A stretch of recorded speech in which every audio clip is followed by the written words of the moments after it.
We're back with a bit of an emergency edition of the Nebraska Football Show. Nebraska on Tuesday morning on Election Day announced they're hiring Dana Holgorsen as an offensive consultant. Steve, initial reaction. Initial reactions is like we need like an alarm sound to come on this pod or something. Maybe we can talk to Jansen about adding like an alarm, like breaking news type stuff. But yeah, Dana Holgorsen back in Lincoln. Tim, if you remember, in January, Dana Holgorsen was in Lincoln. He was actually watching a Husker wrestling match. Nash Hutmacher was doing his thing in the heavyweight division. And Dana Holgerson was in the crowd with the Husker staff and some of the Husker players who were there to support Nash. And so there was talk back then in January, last January, about him potentially joining the staff in some capacity. Back then, I think maybe it was before Glenn Thomas was hired as the quarterbacks coach here, co OC. So it didn't work out then, but it sure works out now, especially when Nebraska's offense really kind of needs to be shaken up, needs something new to happen to get the wheels on the track to a bowl game, because Nebraska has 3 games remaining in the regular season schedule, and they need one more to do something they haven't done since 2016, which is playing a bowl game and get those very valuable extra practices for a very young football team in Lincoln. So yeah, it might come as a surprise, but if you listen to Matt Rhule's Monday press conference, he kind of hinted at some new he said didn't hint at he said that some new eyes, some people that he trusts were going to come into Lincoln and kind of take a look at the offense and the defense, and just kind of go from there. And as it turns out, Dana Holgerson is that offensive guy. Yeah, and a guy that's been highly effective everywhere he's been, specifically in the offensive side of the ball. You say what you want about him as a head coach, but you Yeah. you cannot deny over the years his success with quarterbacks and with offense. You go look through, just the offenses he's had his hands on over the last 2 decades or so. And how much better, he's done a good job of getting his quarterbacks in there. But you go back to, what was it, offensive coordinator at Texas Tech, is where he got his Yep. start. Yep. Under Mike Leach. He's a Mike Leach and a Hal Mummy disciple. Yes. But is more of that. And I know people hear that and they're like, oh, air raid, how's that going? It's not a true air raid. They spread the ball out, no doubt. They push the ball downfield. But Dana, unlike his predecessors, is very, very focused on running the ball as well. He's had success running the ball over the years. He does a good job of spreading it out. So this is going to be a balanced offense with, his vision of it is balanced. I guess, we're talking about like this as if he's going to be like, where do you think prediction wise, like for the next 3 games, how much of an influence do you think he's going to have over the offense?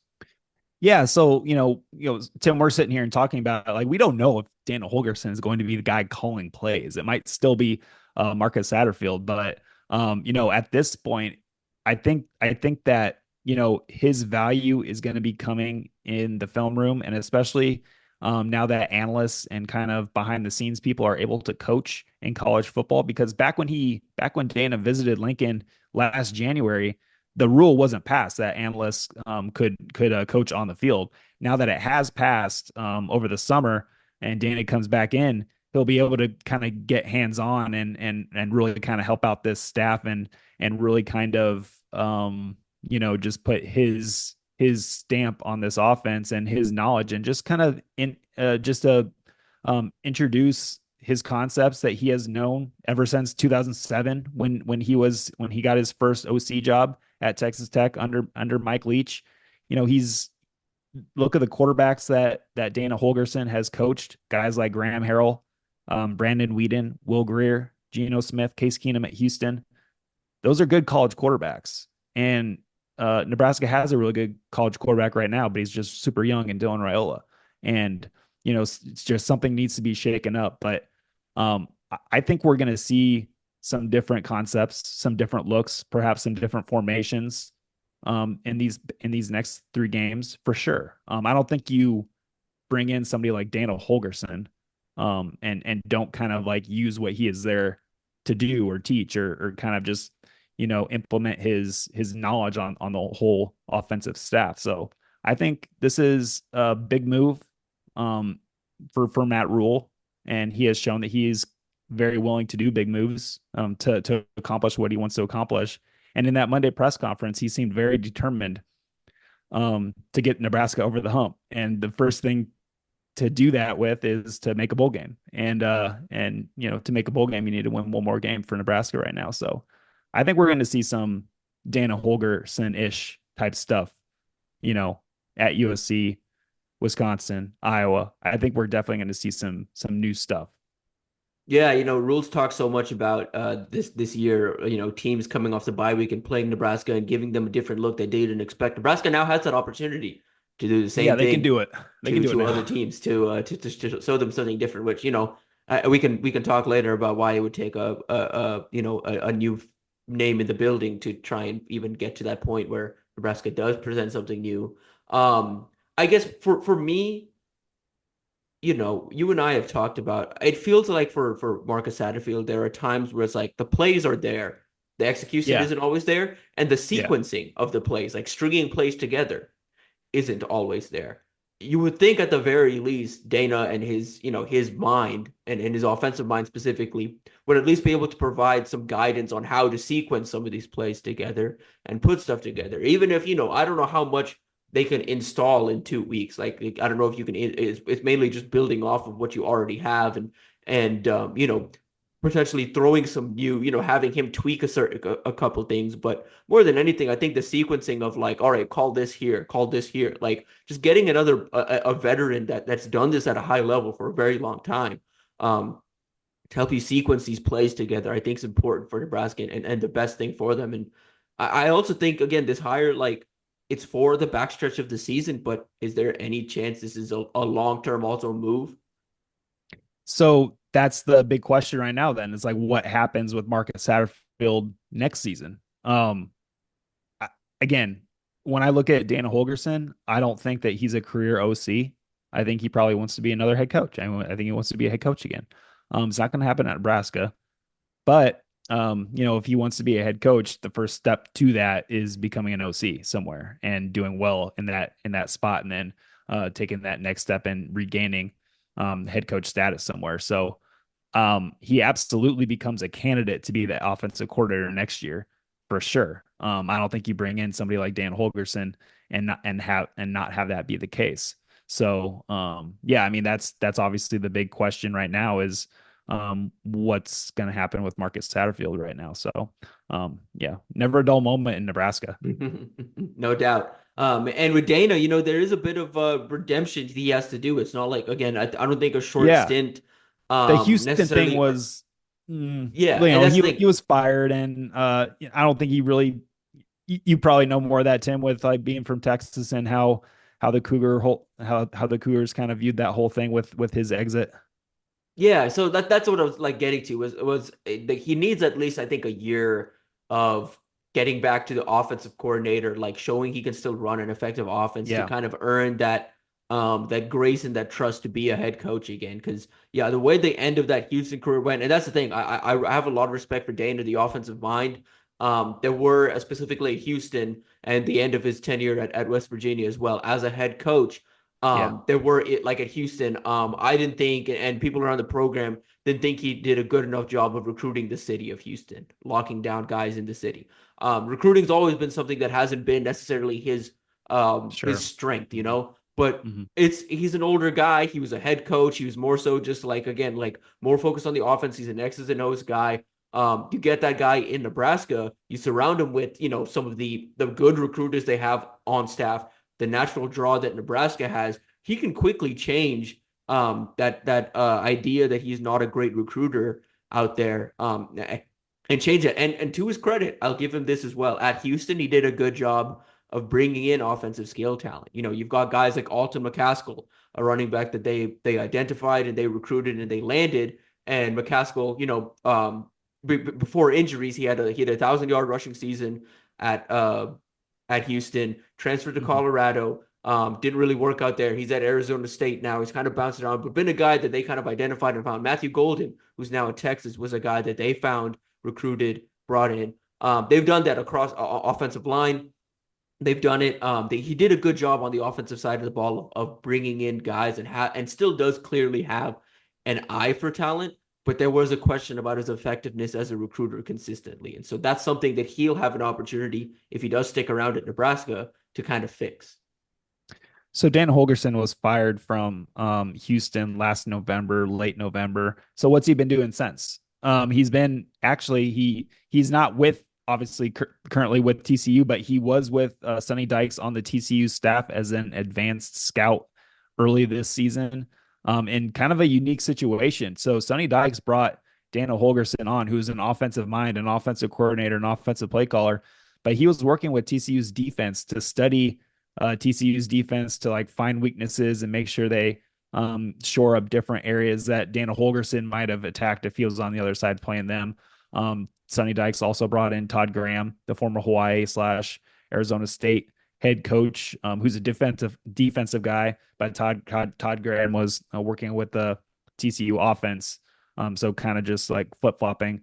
Interesting strategy from Sonny Dykes, but something that sort of makes sense if you think about it. So, yeah, that's what Dan Holgorsen was doing for at least part of TCU season. Obviously, he did. I think he was parted ways with the program midway through the season.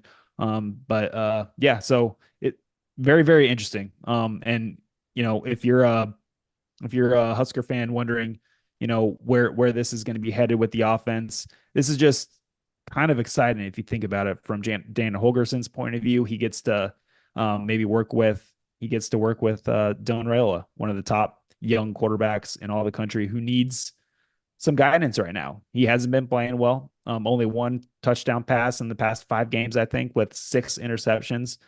So Nebraska's offense is just not in a good place right now. They needed to shake things up, and Dana Holgorsen is sure a shake up. Yeah, and you look at the numbers he's put up over the years. I mean, I'm just going to run through some of this. Like his last couple of years at West Virginia, going into um, Nebraska. I mean, even dating back to Texas Tech. His first year at Texas Tech, he was the number. He was 40 the points per game. seventh. Yeah, the 7th leading offense in terms of points per game. Then he went to Houston in 2008, was the 10th. In 2009, with Case Keenum leading the offense, he was the number 1 scoring offense and the number 1 total offense in terms of yards in the country. The next year, he was at Oklahoma State with Justin Blackman and Brandon Weeden. Once again, number 1 offense in the conference, number 3 offense in the country. Then the same thing a year later at West Virginia as the head coach. He was the number 1 offense in the conference, number 13th in the country, and it stuck right around there. He's 13th in the country, 9th, 81st in 2013. I believe that was the year after they lost Geno Smith, a bit of a rebuilding year for them. They bounced back in 2014, 5th best offense in the conference, 37th in the country, and then 6th best in the conference, 36th, 7th best in the conference, 50th, 2017, 3rd best in the conference, and 22nd. And then in 2018, 2nd in the conference and 10th in the country in terms of scoring offense. And so you can see the rises and the ebbs and flows of him. Yeah. It's always at least a positive still, though. It's still it's an effective offense that's averaging at the worst. I believe the worst number here in his early part of his career is 26 points a game, which Nebraska would kill for 26 points a game. Yeah. Offensively right now. The worst metric he's had in his career was that 2023 season at Houston, when he was averaging just 23.7 points per game. But again, context is important there. They kind of had a massive transfer portal exodus. Writing was on the wall that he was gone. He didn't have the talent that he had in years past. But you can see, with a high level college quarterback, a Brandon Weeden type, a Geno Smith, I'm forgetting from Will West Greer, Virginia. Case Keenum. Case Keenum, yes, but like yeah, these effective college quarterbacks, you can see how effective his offense is when they have a dude under center. Yeah, absolutely. And I think Dylan Rhule fits into that discussion. Absolutely. I mean, it just, I don't know. It's going to be really interesting to see how this plays out. Coming in bye week, like you said, Tim, I don't know how much drastic changes there are going to be, but I think we will see some differences on the offensive side of the ball for the Huskers. It'll be fun to see, what those differences are. But I'm sure, the untrained eye will be able to, see some differences and see the tweaks that Dana maybe has, will implement when he comes here. So For sure. And that's the thing. Right now, Nebraska's offense has made life very hard for themselves. They can't get easy wins. The one thing Dana can do is get in and help them just scheme up some easy wins. Just have a couple easy answers. Get with Dylan Raiola and help him kind of settle down a little bit in these final few games. And I think for Nebraska, for the offense, for everything, it's kind of, an opportunity to prove themselves to themselves, set the bar for themselves. Matt Rhule himself said it, Nebraska wants to see progress. Players want to see progress. Recruits want to see progress. But it's on the current players and staff to make that progress. It's on them to kind of it's in their own hands in a way. yeah, yeah, absolutely. I mean, like you said, Tim, the plays were there to be made all season long. Dylan Raiola has not played well. He has missed some, throws that would have resulted in really key touchdowns in key moments in games like Illinois, Ohio State, that would have changed the trajectory of those games. So, now you add somebody like Dana Holgorsen. I think this pumps some life into the offense. I think it gets them energized, honestly. And the question, like we asked before, what's this mean for Sat? I don't know. We will see. It's just a very interesting situation right now that, it's not rare in college football to see this stuff happen, but when it does, it always kind of makes you wonder about how it's going to go and everything. But I don't know, if I'm a Husker fan, I'm excited right now. Yeah. And we can touch on this real quick. Also reports that Phil Snow is also in town. Yeah.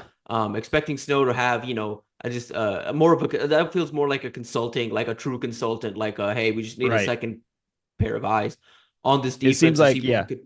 Yeah. it seems like Dana might have like a real role next season, perhaps.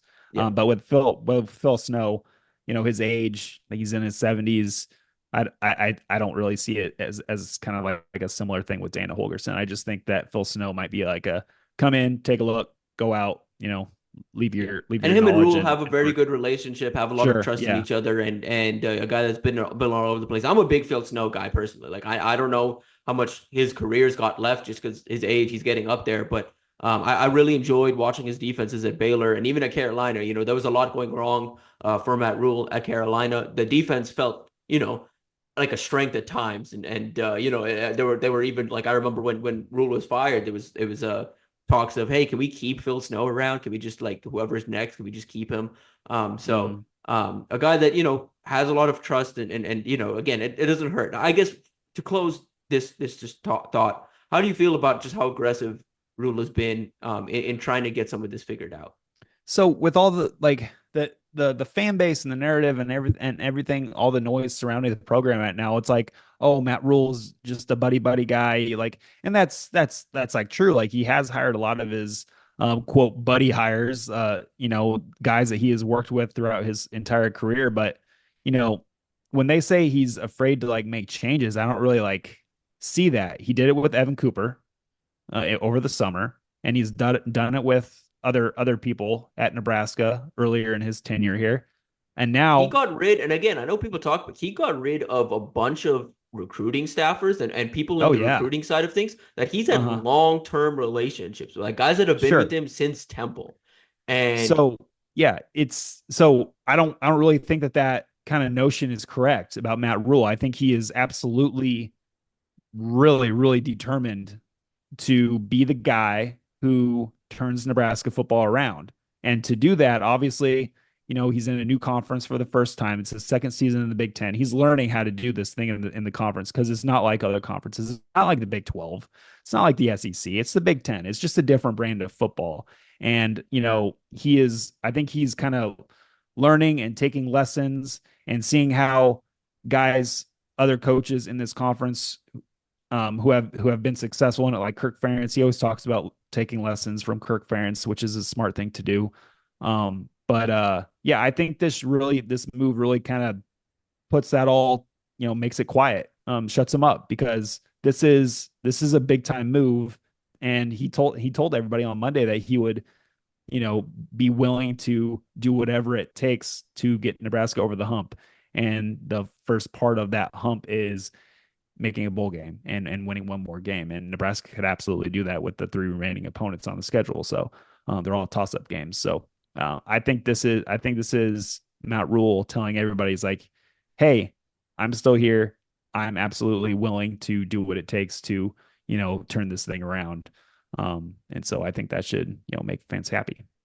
For sure. And yeah, I think it all starts with just getting more points on the board. He's done that pretty effectively across his career. I guess one final thought from me here. I understand. I think people see air raid, people see spread, and they get up in arms. Yeah.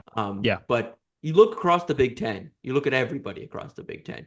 This is how you have to play now. You have to play physical, tough defense, and you have to spread them out wide. You want to play with the big boys. Here's how you play with the big boys. You want to be able to your game to translate beyond the Big Ten. Here's how you do that. You play a spread. Ohio State plays a spread. Oregon plays a spread. Indiana. Indiana plays a spread. Indiana spreads you out. Indiana's going to the best offenses in this conference. They spread you out. The Michigans of the world, they're the exceptions. The Penn States of the world, they're the exceptions. And even Penn State. Penn State had to go aggressive and go get Andy Kotelnicki, who I don't even consider his a spread. I think he just kind of does his own thing a little bit. Yeah, he does his own thing. And a guy that I love. I think he can really dial it up. But yeah, I mean, I think to be effective in this conference now, you have to be running this type of offense, and you have to have a good balance of run and pass. And I think Dana does a good job of that, but he's not going to be afraid to use a talented quarterback to push the ball downfield, to get vertical, to find easy answers in the offense. Yeah, I mean, again, I don't know how sweeping these changes are going to be, but you have to think getting a mind like that to look over this offense with the talent that's in the building can at least find some easy answers moving forward. Because I think, like you said, Tim, it's going to be interesting to see if we actually see like differences on the field, but I think we will in a little bit, because you don't bring in somebody like Dana Holgorsen during a bye week with 3 games left and he needed one more to go bowling. I don't think you bring him in to not do that, right? I think you bring him in for a purpose, and that purpose is, like you said, Tim, put points on the board, more points, and win games, and go bowling for the first time, and create some energy behind this program and stop all the noise surrounding the program, because it is loud right now, and I don't think Matt Rhule likes that. For sure. And again, whatever narratives are out there, they can quiet real quick in these final I think 3 they should. games. I think they should. A win or two, all of a sudden, whatever narratives are out there, they get quiet. This is a badass hire.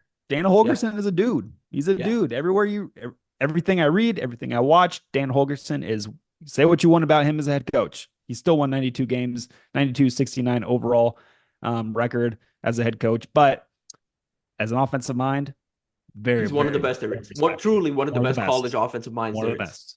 Yes. Yeah. Well, that'll probably do it for us. We'll be back tomorrow with a full episode of the Nebraska Football Show, reacted to Nebraska's loss on Saturday, touching a little bit on this hire and how it can affect the trajectory of the program moving forward, and some bigger picture discussion as well. So stay tuned for that. But that'll do it for us. Be sure to like this video, subscribe to our channel. We will see you tomorrow.